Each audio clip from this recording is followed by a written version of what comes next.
Are we finally getting some good news for Terra Luna Classic? It feels like proposals that are going in are making the chain better. The community finally standing up. And the big boys, those validators, seem to be towing the line. What am I talking about? Well, some pretty interesting votes that have been done and some further votes that I think you need your attention. That and all the price action for Terra Luna Classic. So if you're bullish still, smash a like on this video. Subscribe to keep up to date with everything going on in the cryptocurrency space. With that being said, let's take a look and see exactly what's going on. So we can see actually a decent-ish move on Luna Classic. Now, we'll come back to the full chart in just a second, but there are two pretty interesting things that I want to talk about, namely some proposals that are going through. So we have two that I think are definitely worth our time. So the whitelist of Coin In wallets. Now, we know Coin In have been a big supporter of the Luna Classic chain right back from day one where we were burning Luna Classic. So again, they want to implement a 0.5 off-chain burn tax on sell transactions on LUNC as well as USTC, which is good news. They propose extending the previously submitted global LUNC burn initiative and is being presented with the initial focus on Coin In while remaining committed to the objective outlined in the global LUNC burn initiative. Ultimately, we're not paying fees to move it around. It's purely going into the burns. Now, at the minute, it's getting a good amount of yes votes. It's still got a long way to go. You can see it finishes on the 7th of October.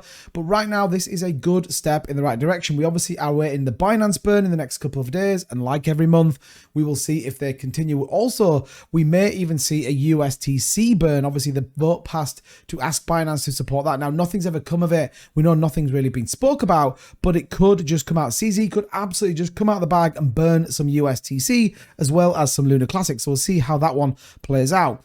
Furthermore, we do have the Terra Classic infrastructure proposal. Now, this has to go to Happy Catty Crypto. Big shout out to him. Still grinding in the space, still, while everyone else has gone, we're here, and Happy Catty just putting in the work right now. So this was all about a video I did a while back where we talked about that Hexagon proposal, $160,000 a year, in which they were going to run all of this, where we have this already in place. The TFL will support it. Is it going to be the quickest? No. Is it going to be the best? No, but it's $160,000 cheaper than what we have proposed by Hexagon. So this kind of fulfills that rule. It allows people to understand it, and equally the promises that we need to give to stand by certain aspects, stand by validators, stand by the community, and breaks everything down. Obviously, there are some pretty big validators in the space, namely Allnodes being the biggest one, that can sway a vote proposal. Right now, though, we're currently sitting at only 25% have voted yes, and a few abstained and a few no. So we need your vote. I think this has to be the right thing. Jay and Happy Catty Crypto, it saves us $160,000. And whenever you've got price action like this, now we are up 0.8%, and there's a couple of reasons why. You need to save as much money as possible. If we take a look at what's going on over on StakeBin, we can see currently our burns are not the greatest. Our community pool needs filling, as well as a number of other aspects. You see validators, all those there, Orion being the next one to that. And then the stats, we are seeing people come back, people building faith once again in the Luna Classic chain. The last thing we need to do is spend $160,000, $20,000 to run something that we can get for free. And I think that's absolutely imperative. So definitely go and check this out. I'm going to leave a link to this one that you can come and have a look at it. But it does talk all about what we need and how we can support it ultimately on a free network and free infrastructure. It has to be the right thing. And finally, and this one, well, this one's a bit of a Marmite view.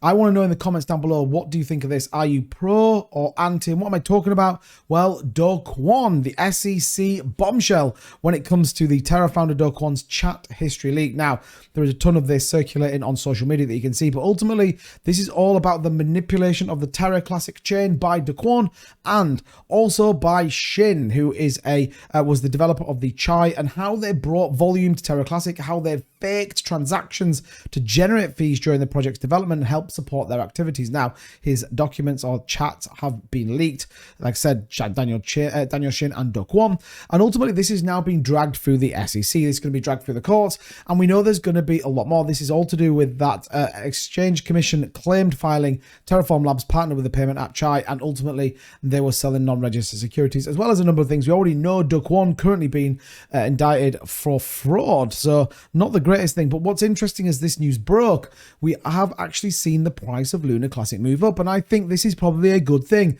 The less Do Kwon has to do with this. And I guess more importantly, the more that comes out in that the fact he may have not been this most, a genuine individual, it can only now support a decentralized chain that we have in Terra Luna Classic, much more decentralized than maybe when Do Kwon was at the helm of it. He says that according to the SEC, investors bought hundreds of millions of Luna and other tokens in the belief that the relevant child transactions were carried out on the Terra blockchain. And this is ultimately what he is going to get, found out and ultimately dragged through. The defendant's attorneys were against the SEC's request, saying it was impossible to allow Do Kwon to leave Montenegro, and the attorneys therefore request that the court should dismiss the SEC's request, posting that it would prevent Terra Labs from presenting a statement from Do Kwon during the summary judgment process if granted.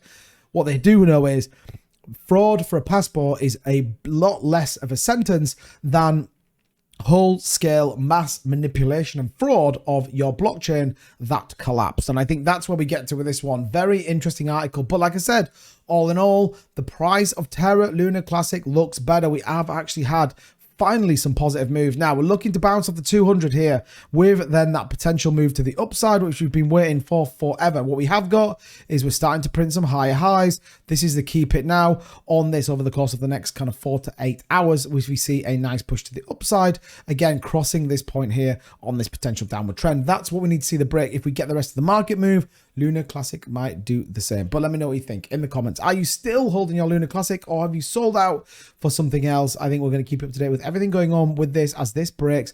Very interesting. And finally, some positive movement in the price of Terra Luna Classic. We'll be back with that Binance burn very shortly. Be sure to subscribe so you stay up to date. Turn the notification bell and smash a like. I'll see you in the next one. Bye-bye.